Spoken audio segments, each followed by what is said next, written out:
পুরো এলাকার মানুষ অবাক, ভয় পেয়ে যায়। এত বড় একজন পুরোহিত, অথচ ওনাকেও দানবগুলো ছাড়ল না। প্রায় অনেক দিন চলে যায়, কোনো পুরোহিত এই দিঘির রহস্য উদ্ঘাটন করতে আসেনি। কোনো সমাধান না পেয়ে এলাকার ও বাড়ির সবাই সিদ্ধান্ত নিল দিঘিটির তলা দেখবে, কি এমন রয়েছে দিঘির তলাতে, যা হওয়ার হোক। তারপর অনেক দূর দূরান্ত থেকে তখনকার সময়ের পানি শুকানোর 5টি মেশিন এনে লাগানো হয় দিঘিটির তলাতে কি এমন রয়েছে দেখার জন্য। 2 দিন চলে যায়, একটুও পানি কমেনি। সবাই সিদ্ধান্ত নিল 5টি মেশিনে কাজ হবে না, আরো কিছু মেশিন লাগাতে হবে। আরো 3টা মেশিন সংগ্রহ করে লাগানো হলো। পানি কিছুটা কমতেছিল, এদিকে মেশিনগুলো বারবার সমস্যা দেখা দেয়।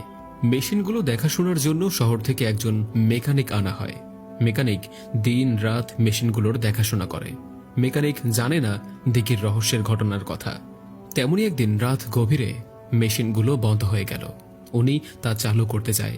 সকাল হতেই দেখা যায় মেকানিক অজ্ঞান হয়ে মাটিতে লুটিয়ে রয়েছে। সবাই ধরাধরি করে তাকে বাড়িতে নিয়ে আসে। জ্ঞান ফিরে মেকানিক বলে সে আর ওইখানে থাকবে না, চলে যাবে। কারণ রাতে মেশিনগুলো বন্ধ হয়ে গেলে উনি চালু করার জন্য দিঘির পাড়ে যায়। হঠাৎ দেখতে পায় দিঘির অপর পাশ থেকে লাল দমকা আলো তার দিকে ধেয়ে আসছে এবং তাকে একবার উপরে তুলে আবার মাটিতে ফেলে দেয়। আরেকটি আলো তার গালে থাপ্পড় দেয়। সে আর কিছুই বলতে পারবে না। সেই মেকানিক ভয়ে চলে যায়। দিঘির পানি প্রায় অর্ধেক শুকানো হয়ে গিয়েছিল মাত্র। পরদিন সকালে একটি মেশিনও পাওয়া যায়নি। এলাকায় এই ঘটনা আরও ছড়াতে লাগলো। এতদিন মানুষ গায়েব হতো, আর আজ মেশিনগুলো গায়েব। শুধু তাই নয়, দিঘির পানি সেই আগের মতো ভরপুর হয়ে গিয়েছে। পুরো দিঘির পানি ঘোলা হয়ে যায়। কেউ আর এই দিঘি সম্পর্কে কিছুই বলতে চায়নি এবং এর ঘটনার রহস্য খুঁজে বের করতে চায়নি। সবার ভিতরেই ভয় সৃষ্টি হয়, যদি তাদের কোনো ক্ষতি হয়। কিছুদিন পর ওই বাড়িতে আরেকটি নতুন বিবাহ হয়। বিয়ের রাতেই স্বামী মেয়েটিকে দিঘির ভয়ানক ঘটনার কথা জানিয়ে রাখে। মেয়েটি ছোট থেকেই খুব কৌতূহলী ছিল।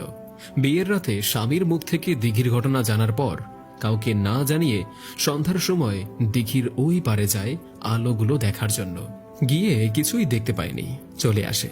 পরদিন আবার যায়, কাউকেই দেখতে পায়নি। তারপর ওই রাতেই মেয়েটি মারা যায়। ওই বাড়ির পাশ দিয়ে একদিন এক দরবেশ যাচ্ছিল। দরবেশ দিঘিটির চারপাশ ঘুরে এসে সবাইকে বলল, আমি জানি যে তোমাদের দিঘিতে কি রয়েছে এবং তোমাদের সাথে কি ঘটতেছে। কেউ কোনোদিন এই দিঘির রহস্যের ঘটনা শোনার পর কিছু বলতে আসেনি, অথচ উনি এটার রহস্যের কথা জানে এবং সমাধানও দিতে পারবে বলছে। এলাকার সবাই দরবেশকে অনুরোধ করে যে আমাদেরকে এই রহস্যের ঘটনার কথা জানান এবং মুক্তির উপায় বলুন। দরবেশ বলল, এই দিঘিতে কিছু দানব বসবাস করে। মানব জাতি দিঘিটি ব্যবহারের কারণে তাদের সমস্যা হয়। তারা সেই বহু শতযুগ পূর্ব থেকেই এই দিঘিতে বসবাস করে যাচ্ছে। এই দিঘিটির মাঝখানে একটি বিশাল গাব গাছ ছিল। দরবেশ বলল, জমিদার বাড়ি থেকে নামার পথেই এই গাব গাছটি পড়ত। তখনকার সময়ে রক্ষণসূত্র নামে একজন হিন্দু জমিদার এই বাড়িতে থাকত। তার নামেই বাড়ির নাম চলত। পুরো এলাকা একাই সে পরিচালনা করত। দূর দূরান্ত থেকে বিভিন্ন বংশের হিন্দু পরিবার এই গাব গাছটিতে পুজো দিতে আসত। দিন দিন পুজো দেওয়ার প্রভাব বাড়তে থাকে। হঠাৎ একদিন দেখা যায় একজন মহিলাকে মেরে অসচেতন অবস্থায় পুজো মণ্ডলের পাশে রাখা হয় এবং মহিলাটির 2 বছরের বাচ্চাকেও মেরে গাব গাছটির ডালে ঝুলিয়ে রাখা হয়। এই ঘটনায় পুরো এলাকা জুড়ে হৈ হুল্লোড় শুরু হয়ে পড়ে। সবাই বলাবলি করে জমিদার বংশের কেউ হয়তো মহিলাটিকে ধর্ষণ করে মেরে পুজো মণ্ডলের কাছে রেখে দিয়ে যায় এবং তার বাচ্চাটিকে মেরে গাব গাছে ঝুলিয়ে রাখে। সবাই জমিদার বাড়ির প্রতি থেকে মুখ ফিরিয়ে নেয়। কেউ আর আসেনি সেই গাব গাছটিতে পুজো দিতে। তারপরে প্রতি রাতে দেখা যায় গাব গাছটির উপরে লাল দমকা কিসের আলো জানি জ্বলে।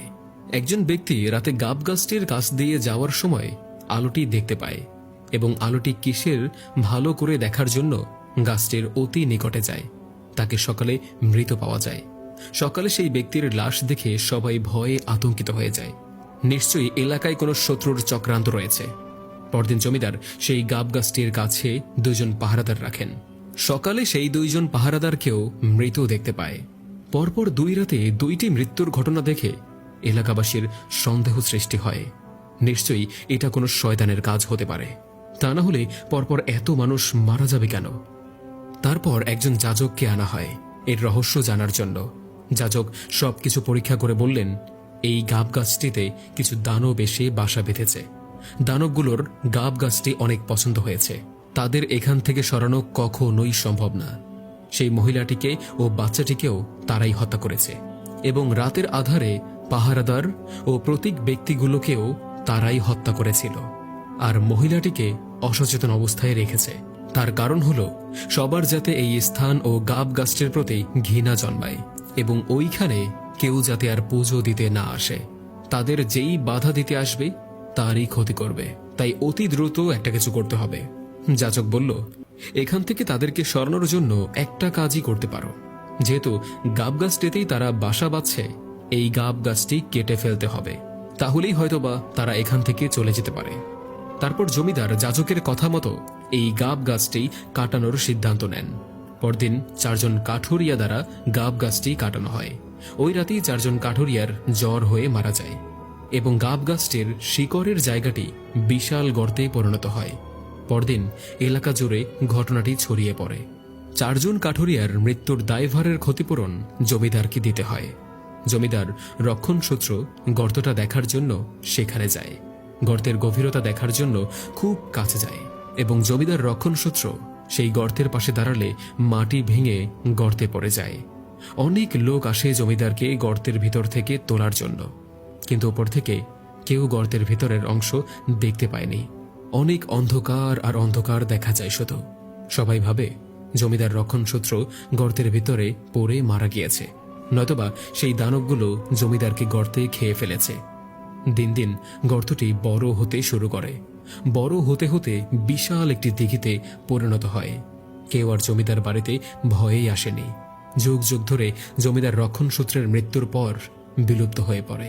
অতঃপর সেই বাড়িটিতে মুসলিম পরিবার বসবাস করা শুরু করে। বাড়িটি এখনো জমিদার বাড়ি নামে ব্যবহৃত হচ্ছে, কিন্তু যুগের পরিবর্তনের সাথে সাথে জমিদার রক্ষণসূত্রের নাম সবাই ভুলে গিয়েছে। তারপর বহু বছর দিঘিটিতে তেমন কোনো ঘটনা ঘটেনি। বহু যুগ পরে এখন আবার দানবগুলো মুক্তি পেয়েছে, এবং তারা মানবজাতির প্রতি ক্ষুব্ধ হয়ে ক্ষতি করা শুরু করেছে। দরবেশ বলল, আমি যতটুকু বলতে পারি, তারা এই দিঘি থেকে মানবজাতিকে মুক্তি দিতে পারে ও এই দিঘি থেকে চিরতরে চলে যেতে পারে 3টি কাজ করলে। সবাই বলল, জি দরবেশ সাহেব, আমাদেরকে বলুন আমরা কিভাবে দানবগুলোর হাত থেকে মুক্তি পেতে পারি। দরবেশ বলল, এক সুন্দরী কুমারী নারীকে এক রাতে দিঘিতে গোসল করতে হবে, 5টি গরু কেটে পুরো গ্রাম দাওয়াত দিয়ে খাওয়াতে হবে, এবং 40 জন হুজুরকে দিঘির চারপাশে দাঁড় করিয়ে রেখে 40 জন হুজুর 40টি ঢিল দিঘিতে এক